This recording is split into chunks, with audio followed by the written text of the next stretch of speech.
Greetings to everyone. We are with Loyola University, Stritch Medical School. It's a joy to be with you. Just to let you know, I'm ready and we can start as soon as you like. We're very excited to have Dr. Nader speak to our class today. This means a lot to us as the faculty of this course and to the students at Loyola Stritch School of Medicine. Given that we have an hour slated for this lecture, we're going to jump into the first question with Brian Muir. My name is Brian Muir. I'm a first-year medical student at Loyola Stritch School of Medicine, and I've been meditating for about 5 months. Something my TM teacher has emphasized is that the effects of TM are cumulative in nature. This is an exciting and motivating idea to me, and it makes sense that experienced practitioners can get into a higher state of consciousness more readily. Another aspect I like about TM is the idea that it should not involve any effort or straining, and that it should be easy. I'm wondering how you square these two ideas.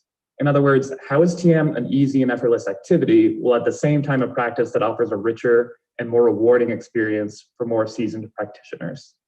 Hi, we see you. Good to see you. Wonderful question. And your question, I think the root of the question comes from the fact that achievements usually require activity and dynamism, which is true, of course. We want to be active. Our plans have to be fulfilled through action. So there is action that leads to achievement, achievement that leads to fulfillment. And that is one aspect of your question. Now, when we think of action, we see the body acting, the physiology acting, the muscles, the vocal cords speaking. That's part of action and communication. But we forget that actually there is something deeper in the process of acting, which is our thinking. Because what motivates our action is a set of activities that are internal in the nervous system, be it conscious or subconscious, or conscious and voluntary on the surface. But ultimately, all of these come into a thought, and the thought process leads the action to be the way we complete the plan of what our thoughts have given us. Now, our thoughts can be on a surface level and shaken by different kinds of situations and circumstances and fears, and therefore they might be prejudiced, they might be confused by stress, even not just a local stress or meaning the stress of today's local situation, in time and space, but stress that has been there accumulating through the years, leading us to prejudice, to fears, to things that are underlying, and they influence our mental state and our judgment. So they become like filters in our awareness that make us see things through certain colored glasses. So if you have a yellow glass, you will see things yellow. If you have a red glass, you see things red. And in extension with this, your decision-making and ability to move forward and make the best plans for the best action, for greatest fulfillment through greatest achievement, requires as possible clarity of thinking. Clarity of thinking, and therefore not a mind that is having filters that are not allowing us to see things in their proper dimension. And also our consciousness, as we discussed in the previous discussion, gets narrowed down by stress and strain because of the fight and flight response requiring specific ways to act and to behave to protect ourselves from danger. Doesn't allow us to have an open mind, an open possibility of thinking. So that's what we call narrowness of consciousness. Therefore, we don't see all the variables that are involved and that are influencing the process of thinking, acting, achieving, and getting fulfilled. So what we need is to use all the potential that we have. If we say the brain is like millions of processors that don't work together well, then they might create chaos. If some of them work together, then they can analyze things and lead to action that is very effective and leads to great fulfillment. And what transcendental meditation does is enhance that value by opening up the reserves of the brain and the connectedness between different parts of the brain. That's why we presented the research about high brainwave coherence and the alpha 1 range that shows that all the parts of the brain are actually starting to talk together, and therefore they are coordinating their action. Now, this is in a way, a theoretical answer, but the reality on the scientific evidence-based response also shows that people's choices are better, behavior is better, there is greater fulfillment and greater achievement in life. And this is how this happens. Now, how it happens is not through effort on the outside, but actually going back to the self and going back to the inner value, which is our true inner self, which is the fullness of who we are. So when we have stress on our physiology, when we have strain, when we have fears, when we have prejudice, it's really not who we are completely. It is what we are, but confused, filtered, influenced by all these things that have accumulated on our nervous system throughout the years and all times and recent times or whatever. And what TM does is by going back to the self and diving deep, which means restful situation, very deep rest, it allows the mind and the body to rest, and therefore the stresses are, as you have experienced, naturally eliminated. And there is an inner stability, an inner strength, an inner quality of self-confidence. We are anchored in the self, and there we have, therefore, a broader perspective. So we are expanding the container of knowledge. So there is knowledge, which is important, but there is the container of knowledge. And if the container of knowledge is narrow and small, then you can only put that much in that container. And transcendental meditation goes beyond these values of individual considerations of stress, because as you experience, we transcend, which go beyond all these aspects and establish in ourselves that infinite state of pure silence in which we anchor our life, and then we act in a dynamic way, but being very quiet and restful and holistic, with broad perspective, broad comprehension, field independence, yet ability to focus, and the health and strength that also supports that on the physical level are contributors to this. So the one thing we remind ourselves in this consideration is, when you want to have the arrow hit the target, you pull it back on the bow. So this action which is away from the target, as if you're going away from your target, but this is to gain momentum to hit the target with great strength. In the same way, when you want to build a building that is strong and powerful and high, you start by digging deep and going into the ground, which means going back towards the roots, the value that supports the outer expression. So these two values that you bring beautifully, and it's a very, very important question, are not contradictory. Enlightenment and going back to the self and establishing that on a permanent basis, which means not only during TM, during the practice 20 minutes morning and evening, but also during activity, this state remains with us in a stable way. So we are really going to the reservoir of intelligence and creativity that's available to us all the time, even while we are acting. And that is enlightenment. Enlightenment means to never lose the self, even while we are engaged in activity. So when we are engaged in activity, usually our mind gets taken away by whatever we are doing and we lose ourselves. So that is a state of, they call bondage. You are bound by the limited perceptions of the mind and you lose yourself, and therefore you are not enlightened. So when you are enlightened is when yourself is never lost under all situations and circumstances. You are not a football of situations and circumstances that kick you around. You are well anchored in the self, you have broad comprehension, and now your action is fully dynamic. It uses that reservoir of power and intelligence which is within you. So the two go together very well, and thank you for a wonderful question to start this session. Monica.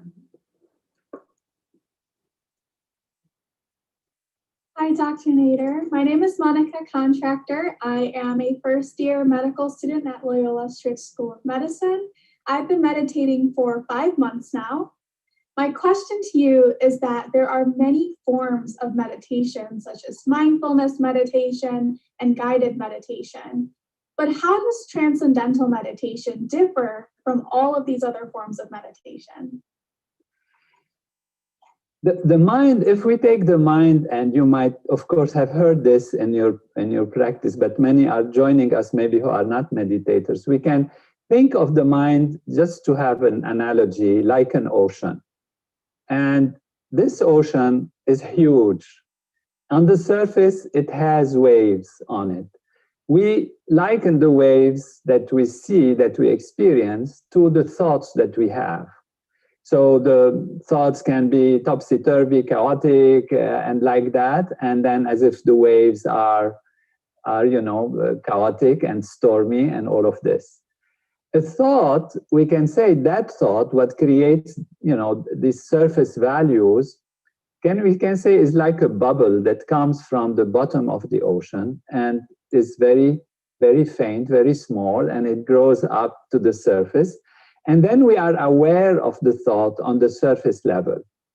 Now, what mindfulness helps, in which way it helps, is that it tells the individual, do not be taken by situations and circumstances on the outside, because you're always projecting outside.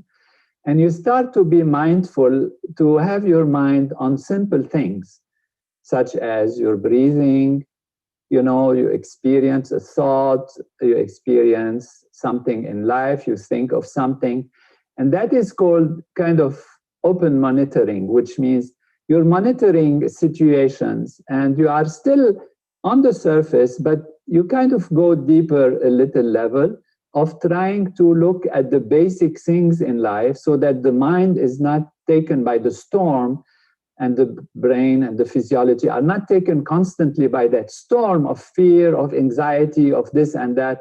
It's like you tell somebody, come on, relax, take it easy, sit down, close the eyes, feel your body, feel your breath, feel your thing, think of something on the surface, which means bring attention to your mind so that your mind is at ease, and you will find that you can solve things, you can think about things. So this is generally a category we can call like contemplation. You can take a proverb, you can take something from your belief, from your religion, from your poetry, from philosophy, and think about it. And you can say, this is kind of mindfulness. You're being mindful of things, you're being mindful of situations. Transcendental meditation is to transcend. So it's not a vertical dimension in the ocean. It's not a horizontal dimension. So transcendental meditation is not a horizontal dimension in your ocean. It's a vertical dimension. And what you do is you close the eyes and you allow the mind to dive. Now, why would the mind dive? It's because inside of us is that infinite reservoir of energy and intelligence, which is our true self, and which is the ability to recruit the entire nervous system, our entire brain, the entire cortex, and allow it on a settled level to communicate with all of its different values and therefore reveal the true value of who we are rather than being narrow on individual aspects. And when you do that, the mind actually, through the technique that you have learned, there is a technique is needed. Otherwise, when the mind starts diving deep, you kind of get rest and you could fall asleep. So there is a technique which allows us to go beyond the surface value, beyond meaning, beyond intellect, beyond belief, beyond anything, back to the self. It's just cleaning the self from its stresses and strains in a natural way and expanding awareness. So it is not the content that is as important in transcendental meditation, and the content, as you'd have learned, we don't pay attention to. It's not what we handle is meditation, is not analysis or psychoanalysis. It's the actual going back to the self, which is transcending. So diving in that ocean towards the bottom of the ocean, which is absolutely quiet and settled, and allows the mind to experience the depths of ourself, which is also an expanded field of being, and therefore expand our awareness. What happens with TM, the side benefits are actually all that we're talking about. These are the side benefits. The main benefit is you expand your awareness, you anchor yourself in yourself, but the side benefits are removal of stress, better sleep, greater coherence, better behavior, better health, more integration in the physiology, because then physiology is not strained and it's not on the level of manipulation or manipulating the content of the mind or focusing or forcing the mind. So it's not concentration, it's not belief, it's not analysis, it's not contemplation, it's not manipulating or guiding the mind. It is simply allowing the mind by its own nature to dive towards its own inner being and expand itself in a natural way. That's why we say it is natural and it is simple, because practically you don't have to do anything. Actually, the more you try to do, the more complicated the process gets. And as you've learned, we keep saying when the teacher says, take it as it comes, etc., and all these values. So natural, simple, and powerfully effective without any forcing or any strain. So the second question is coming from a psychiatrist at a VA hospital. And the physician is asking, I've had very good results personally with TM, given substantial research showing significant relief from PTSD, anxiety, and help in preventing and treating hypertension in adolescents and adults. We have been very interested in adopting the TM technique for our staff and patients. However, some of our staff are concerned that this is a religion. Could you please address this? Thank you. So the simple answer is it's not a religion. It is not based on belief. It is not based on laws. It's not based on morality. It's not based on how you live your life and the do's and don'ts of life. And it's not based on, prayer to a higher being. And not to diminish any of these values, because if you remember when I presented my talk, belief is part of the healing process, prayer and connection, whatever it is, rituals that we do, they are important, to greet others in a proper way, to do things. These are like small rituals. They are not religion, even though they are rituals. We dress in a certain way. You go to the courthouse, then the judges come in a certain looks, and they stand and they sit high there, and you have to respect, and they hit their thing on the table, and you have to shut down. And so these are all rituals, but they are important for different values to understand the context in which one is. Now, if these things help, it's fabulous, then it doesn't matter. So if somebody insists that TM is a religion, Well, it's up to you. Not saying it's a religion at all. We are not believing in anything special. We're not giving you a way of life even. We're not talking morality. We're not talking about the divine. But we do talk about the self and the mental potential and the nervous system and all of that. And it gives the results. So since it gives the results, it is something good. So whatever gives good must be good, no matter how you look at it. And this is between parentheses. Now, to be fair to those who are asking the questions, and for you all to know, there is aspects in the transcendental meditation that might look like as if they are religious. For example, you have been through a procedure of a little ceremony that is done. And so one feels this is a little bit different. It's not like, you put electrodes on the brain and you sit and on the chair and you do nothing. But there is a kind of a ceremony. And that is what usually people think, what is the ceremony about? Well, this ceremony is part of, let me call it in a way, the priming procedure. When you come to do something, you get introduced to it.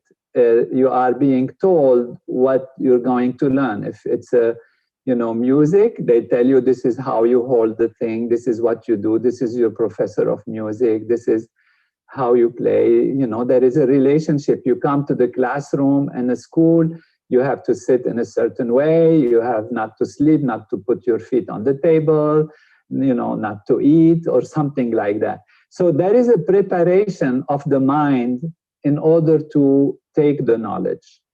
And traditionally, there has been this preparation of the teacher and also respect for the student. So the student knows they're learning something that has a value, not religious, but dealing with mind, with consciousness. So in a sense, it has a component which is not physical and material.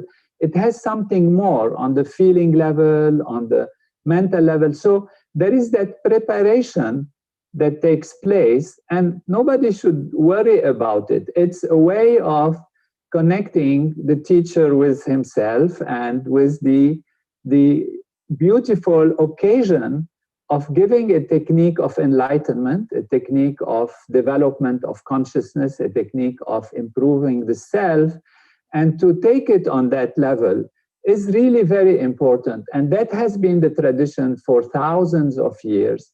And we feel that, if we exclude these values, then we are not giving you the best opportunity. But all those who have learned and all those who have tried it, they know there is nothing of a religious belief nature. And we have rabbis, we have priests, we have sheikhs, we have, leaders in Buddhism, leaders in Hinduism, of different religions that practice TM and use it for their own people and their own benefits in a very big way. And therefore, it becomes a question of really interpretation of these simple things that we do. The main thing is the effects are there. It is scientific because it is systematic, which means it's a technique that has a system. It is reliable. When you use the system properly, you get the result that is expected. And it is repeatable, so you can repeat it in the same way and get the results. There have been people who have tried to simplify and change, like the mantra or the sound and do without this and that. And it of course, anything that you do that is new creates some help. It's like, you be more mindful of something or the other, but none has the results and the long-term effects on all these dimensions of life that we have, mind, body, and environment, as the proper practice of transcendental meditation. So that's why we hold on to what we call the purity of the teaching and reassure the psychiatrists that it's absolutely not a religion. It's just a holistic value. And science one day will discover the value of these little ceremonies and the importance of bringing in the student in the proper way, under the proper circumstances. So when they take the knowledge, they take it with such a mind, with such an attitude, and then they practice it mechanically. It's a mechanical thing. It's not belief-based. So, and science will discover the value of all these things. But for now, we're not going to take a chance. We're going to give you the whole thing in its perfection and in its purity. It doesn't matter that some people might interpret it one way or the other. Thank you, Dr. Nader. Melissa DeAndrea. Hi, Dr. Nader. Thank you for speaking with us all today. My name is Melissa DeAndrea. I'm a fourth-year medical student at Loyola Stritch School of Medicine and have been practicing have been practicing TM for 4 years now. Many health professionals seek to improve the health of their patients while staying healthy themselves. Throughout our course at Loyola, we've learned that evidence shows TM lowers blood pressure, decreases inflammatory markers, decreases hospitalization stays, and even positively modifies our epigenome. I'm planning to do a residency in vascular surgery, a rigorous undertaking, as are most surgical and medical residencies, as you know. While interviewing for residency, I have found more and more programs recognize TM as a valuable asset for trainees and physicians. Many residency program directors realize this and have already developed wellness committees that utilize techniques such as mindfulness and TM.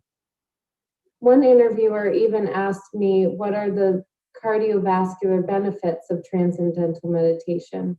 So my question for you, Dr. Nader, is, do you see a benefit in implementing transcendental meditation with residents and attendings? Absolutely, absolutely. And, the answer to this question is really should be evidence-based, and that's why we are doing research on it, and to show that actually it is so effective. If you want to look more into it, we can try to go into some of the findings that we have. Let me see if I can share my screen. This was part of what was supposed to be part of my talk even the first time. It's a very important topic. The healers of today, the doctors, the nurses, all those who are in the health profession are really the great heroes of today. And we have to make sure they don't burn out, because they're offering society something extremely precious. And it's my joy to be connected to all of you in the medical profession and the health profession, nursing, pharmacy, and all the associated functions in a hospital, which are not only the doctors, but even the janitors, the people who work there. It's a fabulous, fabulous thing. And it's a chance to tell you all how much the world is grateful for what you are doing. Now, we know that this leads to burnout, though, and therefore we ask the question, how much can we give that protects us also, and that allows us to give more? So it's very important to start with this axiom, with this theorem, if you like. We can only give what we have. If you have knowledge, you can give knowledge. If you have happiness, you can give happiness. If you are burned out, you're going to give some of your burnout. If you are tired and stressed and strained, you're going to show and give up some part of your stress and strain.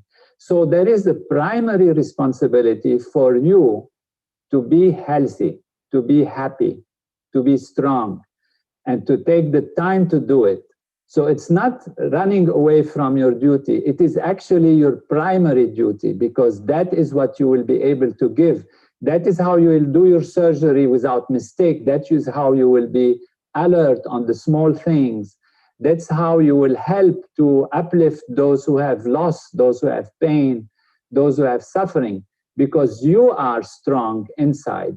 And so for the altruism and the help of the others, let us start ourselves by being that. And therefore, you have a responsibility towards yourself. And that is very important. This is where meditation helps. I'm not going to read this, this slide because you probably have read it while I'm talking, but it is not very encouraging and it's not good. Now, we have interim data because there is this program that has been launched by the David Lynch Foundation, Heal the Healers, which is one of our organizations in the world, and we congratulate them.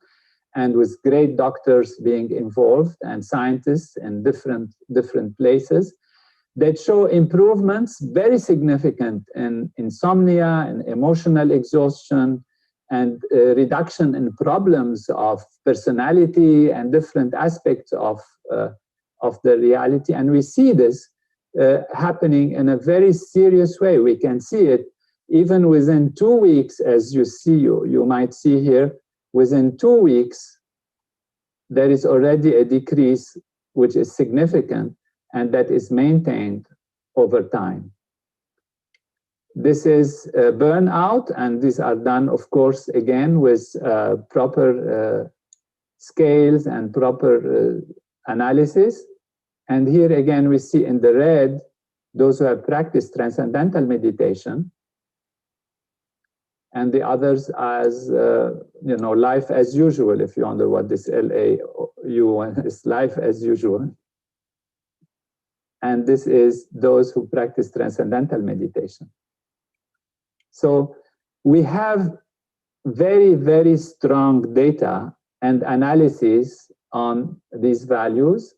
And we can see here in anxiety and many other aspects that are very significant and very important in the health and life of our dear doctors and health professionals. There we go. It's just a simple answer. The answer is in the data, is in the science. There is a theoretical understanding, and we have talked about some of these aspects already, but even the data shows that whatever we all benefit from, everyone benefits from, because it's universal, it's simple, it deals with the mind. We have minds, we have bodies, we have stress, and there is a technique for that. The doctors, the nurses, all those who are in the health profession and its supporting system can also benefit from that in a very profound way. Thank you, Dr. Nader. Sebastian Collage.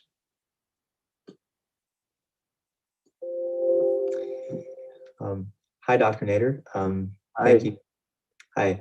Thank you so much for coming here, and thank you to everyone for joining us. My name is Sebastian Collage, as Dr. Brown stated. I started the TM technique with my wife and classmates 5 months ago.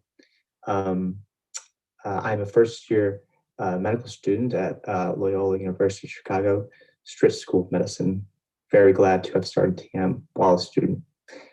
You are in a great school, wonderful. Lucky. I really feel that way. I really feel that way. Thank you for saying that. My question for you, Dr. Nader, in my TM practice, I feel more firmly rooted in myself and yet also beyond myself. So what happens to the self during meditation? Is that really me? And what changes to ourself can we expect as we continue our practice of TM? Beautiful. This is going profoundly in the sense of self, And when you say myself and beyond myself, is just the beyond yourself is yourself. We identify ourselves with, nationality, with looks, with a name, with a profession, with a role in life. And we say, well, this is myself, and this is myself. And then we identify, this is Sebastian, this is Sebastian. And then Sebastian, when the Sebastian is 2 years old and 3 years old and 10 years old, is not the same. There are some things that are the same, but on that surface level, the baby Sebastian is the brother or the sister having this relationship, or the son, and like this. And when one grows, one becomes the father or the mother or the uncle or the neighbor or the friend, or the doctor, the physician, the professor, the driver in the street. All these values of what we are doing are kind of one aspect of ourself, and that is the surface aspect of the self. The true self is deep within ourselves, and that is, a wisdom has always been there that says, know thyself, that is the highest aspect of wisdom and knowledge, because people have interpreted that if you don't know yourself, you don't know what are your qualities, what are your abilities, you don't know what are your limitations, and so you go about not knowing where to go. But the real meaning of know thyself is to know who you truly are. And what you are is the deep being that is within ourselves, that is beyond the surface values of the small considerations of role and looks and gender and race and like that, and name. These remain there. We have a body, we have a function. It's not that we remove them. But at the beginning of the discussion today, there was a question about enlightenment. And this is what it means, enlightenment, is to know yourself to be everything ultimately, that your consciousness is the consciousness of everything, is the platform on which all life is emerging. It's the being that is very deep within, that has no prejudice, no colors, no shapes, no specific values, that nourish all these different specific values and maintains them. It's not that there is a contradiction. We should never forget the first-year medical student, Sebastian. He's great. I'm sure he's helping his family, is working hard, he's helping people, he's learning, he's growing, and that we don't want to forget. But what we know is that the real Sebastian is the same Sebastian as everybody is, the same reality as everybody is, and it's the same Melissa, the same Monica, the same Carla, the same Tony, the same everybody. And that we know even is not an esoteric kind of out of this world thinking, because when you ask yourself, what is reality? And you say, well, there is a human body, that's an aspect, but what is it made of? Science trying to discover, what are we made of? We're made out of organs. Organs are made out of tissues. Tissues are made out of cells. Cells are made out of molecules. Molecules are made out of atoms. Atoms are made out of particles. Particles are only fluctuations of fields, the different fields of gravity and electricity, electromagnetism, weak force, strong force. And scientists are discovering and have discovered that these fields are one ultimately. And that's why we talk about the superstring theory and quantum mechanics, quantum field theory, ultimately going to the unified field of all the laws of nature, which says that there is a field, an abstract kind of field, that becomes the different fields of energy, and then their fluctuations lead to particles, atoms, molecules come together, create cells, cells come together, create tissues. So ultimately, the ultimate reality is consciousness, is pure being. It is that field. And so to have that sense of duality a little bit means growing already on what we call cosmic consciousness, where you realize yourself is something deep. You go deep in your unbounded self during meditation, and then you come back to the today living Sebastian, and you say, okay, fine, but then there is something else that is also me, that is beyond those aspects, that is not limited by those values, that is unbounded, that I experience in transcending, in meditation. And when this gets established in you, you will then really know yourself. to be unbounded and infinite, while you are able to act and think in the specific values in a very dynamic way. Now, this might seem philosophical, except it's practical because you have experienced it after 5 months of meditation. You have a taste of it. And every time you transcend and you go beyond, you have that experience. So we can't ignore it when millions and millions of people, we have almost 10, 12 million now in some assessment that have practiced transcendental meditation from all walks of life, all situations, and they transcend, they go beyond. Now you can transcend on some surface level, but transcending already there, you go beyond the surface considerations to the depths of your being. And the great thing is not just the experience, which is ultimately the best and most important thing, because we live our lives through experience. What does it matter if you're a billionaire, but you are in coma? If you don't have consciousness? What does it matter if you are the greatest surgical genius in cardiovascular disease, but you are under anesthesia? When you're gone, and I don't wish, of course, this to happen to anybody, but this is an example of the importance of consciousness. We live our lives through consciousness. What's the priorities in life get mixed up sometimes. The highest priority in life is to have higher consciousness, which means more understanding, more ability to help others, more ability to know oneself, to be anchored in oneself, and to be strong and happy. And on an experiential level, in a mechanical, technical level, that's why we call it transcendental meditation, rather than on an intellectual level only. The intellect we have to evoke, because you ask a question, you want to know what's going on with my experience. How do I get to understand what's happening with me? And we have to talk intellect, but ultimately it's the experience and the stabilization of the experience with repeated practice that leads to that value of fulfillment in life on the level of the most important aspect of our life, consciousness. And that's why I've written a book on the ocean of consciousness, which take into consideration all of these values. Wonderful questions. Thank you so much. I look forward to reading your book, Dr. Nader. Great.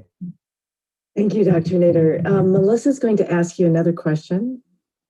Hi, Dr. Nader. One more question. In our medical practices, the patients are always at the center of our practice. And thinking back on all of the benefits that transcendental meditation has, do you think implementing transcendental meditation on a larger scale could be done for patients once they are identified with cardiovascular risk in an effort to prevent further progression of their disease? Absolutely, and that's what the research shows, and that's what we're moving towards. The research shows decrease in hospitalization like this. So I think a doctor's dream is to be out of job, It's like, okay, we've done our job. Can you imagine you doctors healing the whole world, and then you have no patients anymore because the world is healthy and happy? I'm sure with the knowledge that you gain and understanding, you'll have much more things to do and interesting things to guide the people towards higher states of consciousness and enlightenment.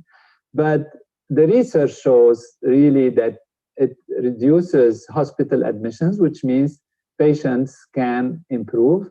We have hard scientific studies that have been done and that are done with meta-analysis, which means many, many studies over the years accumulated to show the importance of this technique in reducing the problems, not only of cardiovascular disease, but in every area, including the immune system, including infectious disease and all other areas of health. And so that is why the American Heart Association, proclaimed, and there are some insurance companies that were offering reductions for those who practice transcendental meditation. So it's a simple, easy, natural technique that everyone can do, that has no side effects, it's a do-it-yourself technique. You don't depend on others.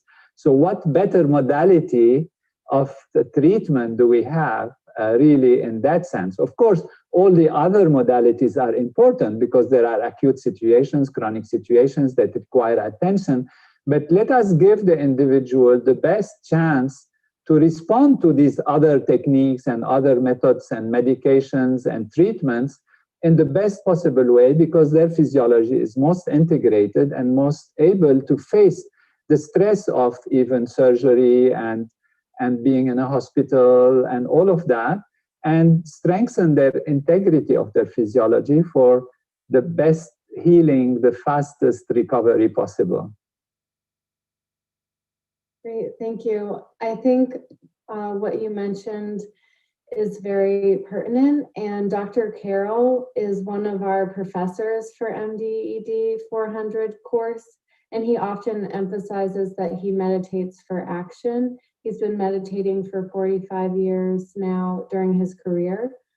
So what are the practical benefits of meditating in the context of practicing like he has on the cutting edge of medicine for a 45-year career? Thank you. It's wonderful. Congratulations. He's a great leader in health from all perspectives. This is wonderful. Yes, of course, it's cumulative. You know, this whole thing brings us back to the even where we started. The results are cumulative, and when the physiology has less wear and tear, because that's what we face, really, that's what leads to aging and to difficulties, is the wear and tear and the accumulation of strain and difficulties and stress on the physiology, on the mind. And if we continue this kind of daily hygiene of the mind and body, you know, we can look at it like this. We take a shower, we clean ourselves, we wash our hands. It's very important. And also we clean our mind. We clean ourselves from all the stress and strain that accumulate on us. And that is how we can offer maximum, because we are maximum. So remember to be maximum so you can give maximum. And remember that responsibility. You are also your own patient. So take care of that patient and make sure that that patient, which no more patient, becomes a healthy, happy, strong, enlightened individual, can give the best to the patients that that person encounters and deals with and heals and upholds and inspires. Monica, did you want to ask your question about your culture? Sure, I would be happy to. So another question that I had is that there's sometimes a lot of disconnect between Western medicine and traditional forms of medicine in India or Eastern Asia. So some people think that meditation has been more associated with those traditional forms of medicine. How can we bring that all together? Is there a way that we can reconcile these two forms of medicine? Where does meditation fit in with all of this? I think, you know, the medical profession is really now in a very strong way realizing the importance of the basic things in life. You know, that medicine for a while was, you know, for a while recently, has been a disease kind of oriented practice, so that, you know, you focus and specialize in a disease process and you take care of it, and that's what it is. And now the system is helpful, it's wonderful in many ways, but it's kind of failing in certain ways. For example, the costs of the medical profession and like that. And so all the top universities around the world, and particularly also in the United States, are looking at prevention-oriented medicine. So why wait till the people really fall sick and then have to use these expensive and costly on terms of money and mind and body and all of these measures? And so there are all of these, you know, institutions wanting to implement prevention-oriented. So what is prevention-oriented? Of course, we have on the level of the body, we have exercise, we have yoga.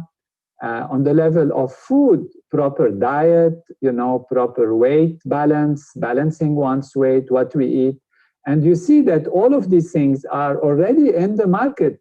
I mean, the weight issues and the weight problems and the weight discussions alone, is almost as important as the entire medical profession nowadays. Everybody's reading all the time about what to eat, what not to eat, how to eat.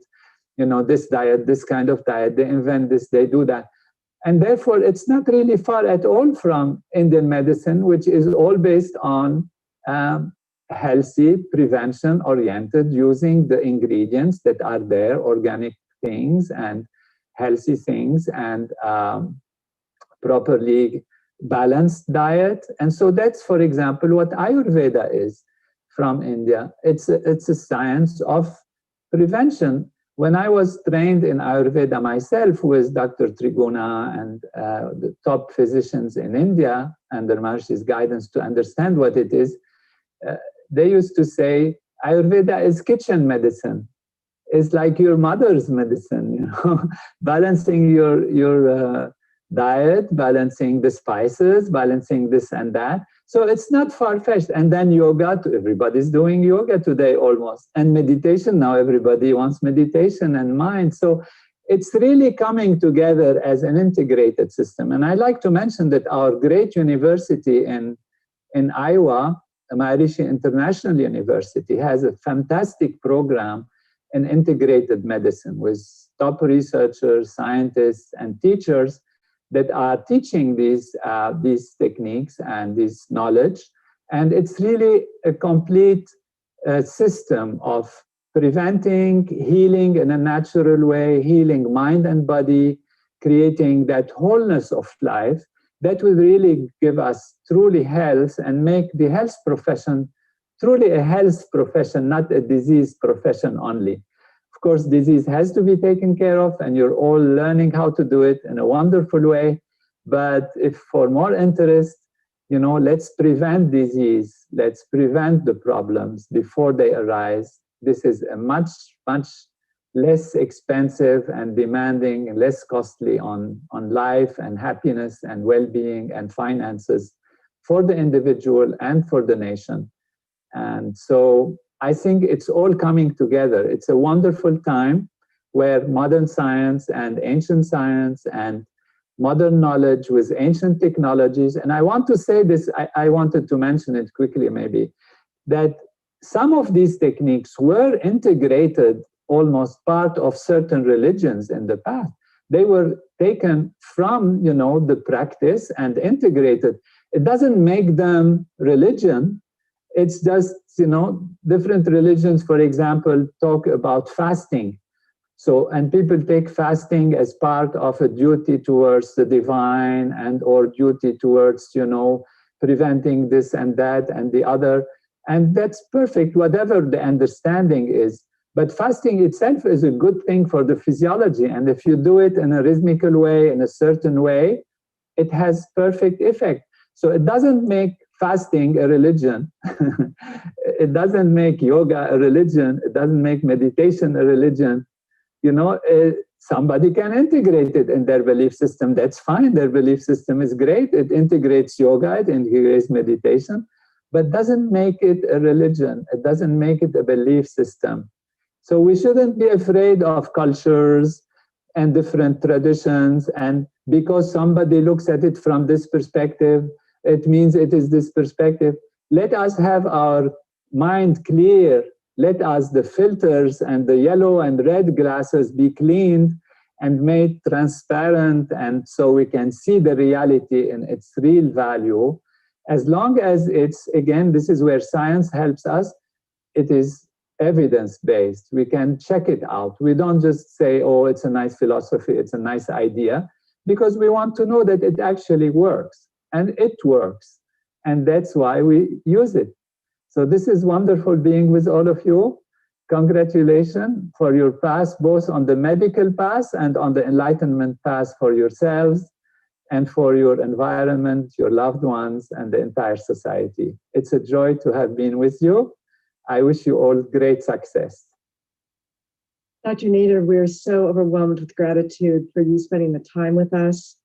And I know I'm speaking for all the students and the 65 students in our class and all the students at the universities and other classes around the country in saying that we'd really like to speak with you more often on a regular basis. We really enjoyed it.